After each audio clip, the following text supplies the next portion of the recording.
renovation of markets, reconnecting streetlights, a national cleanup program, and renewed focus on rural development. The system of local government has demonstrated that with adequate capital investment, it can both enhance, protect the lives of the people of Jamaica. The Ministry of Local Government and Rural Development in fiscal year 2022-2023.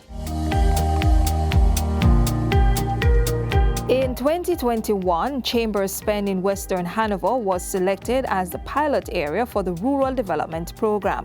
Now, the Rural Water Supply Limited is gearing up to sign a contract for the expansion of the Chambers Pen water supply system.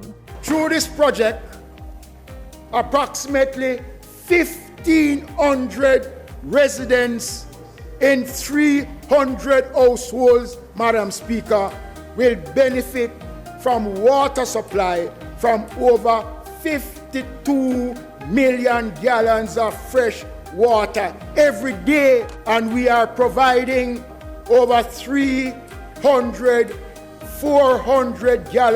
black tanks to be delivered to each household in Chambers. Other developments are planned. We are constructing 4 indigent housing units within Chambers Pen at a cost of $28 million. This administration will be spending over $100 million to improve the road network in Chambers Pen. 300 houses in the community will be wired at a cost of $27 million, Madam Speaker. We're going to be spending, Madam Speaker, another $4 million to renovate the basic school and community center. The Ministry of Education is providing support to rehabilitate the Chambers Pen Primary School at a cost of $20 million. RADA will also be providing assistance to farmers in the area to the tune of $2 million. The ministry will be spending $370 million this financial year on road patching and rehabilitation.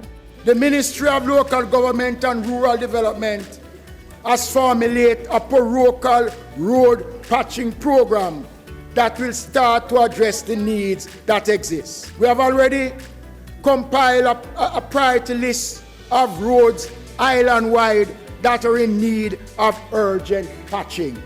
The Stonehenge and new roads in Westmoreland will be repaired. So too, a parochial road in the Lennox Big Woods area at a cost of $52 million. We pay an average of $243 million on a monthly basis for streetlights. The reality remains, however, that not all the streetlights are working. The local authorities and the citizens who fall within these areas across the country deserve better. So, the ministry has been meeting with the Jamaica Public Service Company to resolve the theft and other issues affecting the operation of streetlights across the country. While those consultations continue, residents are called upon to be vigilant to prevent the highways and byways from being plunged into darkness. It is clear that these criminal acts require the police response.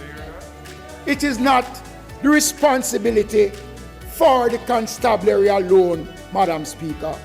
All of us as Jamaicans, Madam Speaker, because somebody must do something, Madam Speaker. It is the taxpayers of this country.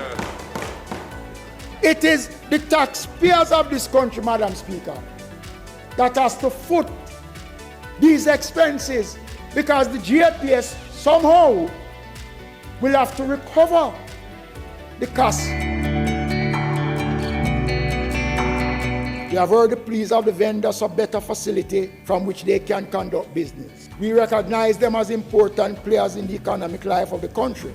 Several markets are being repaired and rehabilitated.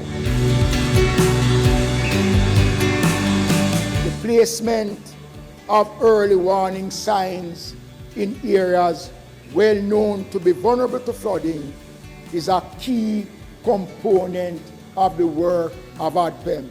Benson Fording in Kingston will have the sign installed. Port Maria in St. Mary and Holly Bridge, in Clarendon, as a small island developing state.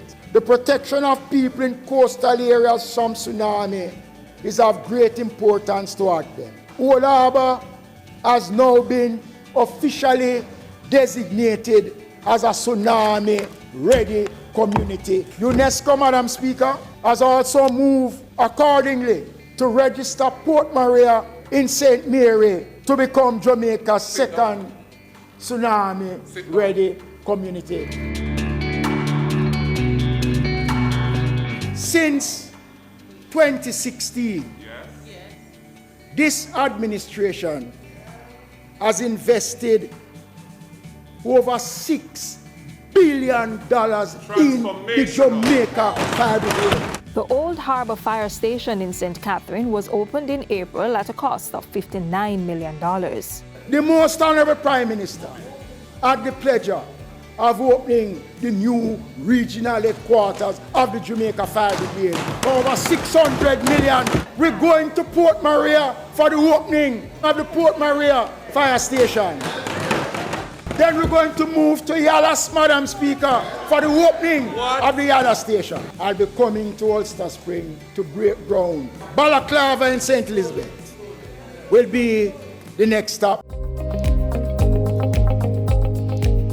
As a country, we need to have some civic pride. Lamenting poor garbage disposal practices by many Jamaicans, the local government minister is calling for the restoration of public order in the society. He is the head of a ministerial team organizing a national cleanup program for the country. It is not just the disposal of garbage, Madam Speaker, that is creating a problem for the country.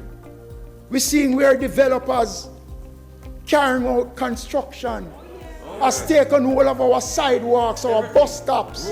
They deposit the sand, the gravel on the ground. The public cannot access the roadways, Madam Speaker. The sidewalks are taken. At the same time, 50 new garbage collection trucks are to be purchased this year. The task before us is not just to make Jamaica a whole, the place of choice to live, work, and raise family and do business, but to make this a reality for people within communities right across the country.